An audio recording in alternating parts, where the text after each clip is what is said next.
법무장관, 행안부 장관에 정치인 임명 안 하겠다라고 밝혔습니다. 그러니까 여당 소속 국회의원을 장관으로 임명하고 문제 생기면은 다시 국회로 돌려보내고 또 다른 의원 임명하고 요거 안 한다는 겁니다.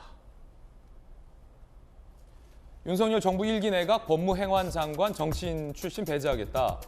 정치적 중립성 위배 우려와 공정성 논란, 정쟁 차단 위에 윤 당선인이 기본 방향으로 검토 중이다라고 밝혔습니다. 행안부 장관도 행안부 장관인데 특히 이제 법무부 장관의 현역 정치인을 임명하지 않겠다. 요게 윤석열 정부의 새로운 원칙을 수립한 차원이겠지만 일각에서는 조국 법무부 장관, 추미애 법무부 장관, 박범계 법무부 장관을 임명한 약간 문재인 정부에 대한 우회적인 비판. 그 여당 의원 출신이 법무부 장관에 앉혀놓고서 수사를 하는 것이 과연 공정하냐, 이 정치적 중립을 담보된 거냐라는 논란이 많지 않았습니까? 그런 뜻도 있는 겁니까? 그런 뜻이 충분히 있다고 저는 봐요. 그러니까 우리 좀 전에 이재명 부장이 중요한 말씀 주셨는데 민정수석실이 제대로 기능을 한다면 저거 필요한 조직이라 봐요. 제가 청와대 근무를 해보니까 그게 제대로 기능을 안 하니까 민정수석실 폐지를 해야 되는 상황이 오는 거고 법무장관, 행안장관에 대한 문제가 있으니까 이렇게 오는 거거든요. 제가 볼 때는 법무장관이나 행안장관 같은 경우는 선거에 직접적인 영향을 미치는 거고 판결에도 검찰 수사에도 영향을 미치기 때문에 그런 부작용이 지금 문재인 정부에서 사실은 드러났기 때문에 저런 얘기를 당선인이 했다고 봅니다. 저는 내각을 구성하는 국무위원들이 조금이라도 정파에 휩쓸려 가지고 판단을 하면 안 된다고 생각하고 오로지 국민과 국가를 위해서 판단을 해야 되는데 민생에 직접적으로 영향을 미칠 수 있고 선거에 영향을 미칠 수 있는 중요한 사실은 법무부나 행안부 같은 경우는 당분간이라도 저는 정치인을 배제해서 국민들로부터 오해를 받지 않게 하는 저런 시도는 필요하다고 보여집니다. 윤석열 당선인은 사실 개인적인 경험이 하나 있습니다. 잘 아시겠지만 정치인 출신 법무부 장관과 검찰총장 출신의 대통령 당선인이 부딪힌 바가 있었습니다.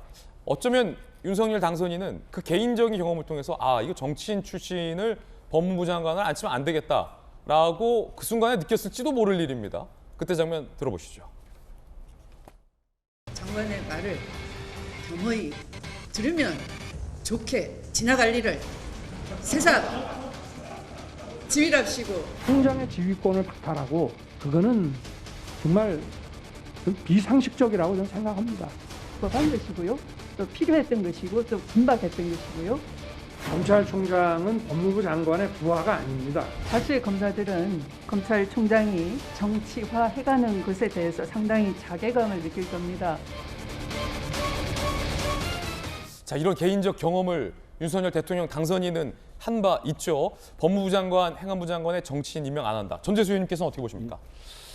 일단은 예를 들면은 그 부처 내에 개혁 과제가 있을 때는 내부 관료를 통해서 장관으로 임명을 하게 되면 내부 논리에 익숙하기 때문에 개혁이 안 되겠죠.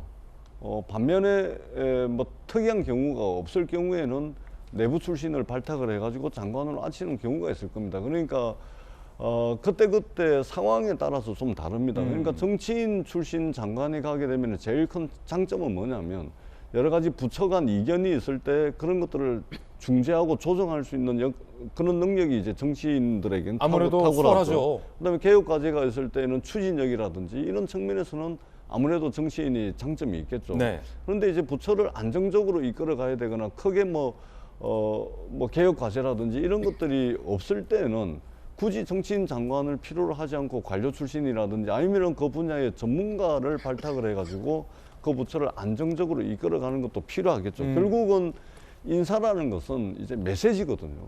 그러니까 사람을 발탁을 하는 것은 곧 이 국정을 어떻게 운영하겠다, 이 부처를 어떻게 이끌고 가겠다라는 것을 명언이네요. 국민들에게 메시지를 보내는 것이기 때문에 인사는 메시지다. 인사는 메시지입니다. 그렇기 때문에 그러한 측면에서 이제 장관이 정치인 출신 장관이 무조건 안 되는 것이 아니고 어떤 상황과 또는 그때 그 어떤 개혁 아젠다라든지 뭐 또 부처 간 주요하게 업무 영역을 놓고 중재하고 조정을 해야 된다든지 이럴 때는 이제 필요한 것이죠. 그렇기 때문에 상황에 따라서 인사는 메시지이기 때문에 상황에 따라서 적절하게 하는 것이 좋고 무조건 안 된다, 안 하겠다 이거보다는 좀 이제 여러 가지 상황들을 고려해서 하는 게 좋을 것 같다는 생각이 듭니다. 예, 법무부와 행안부 장관의 정치인 임명 안 한다라는 당선인의 방침 살펴봤고요.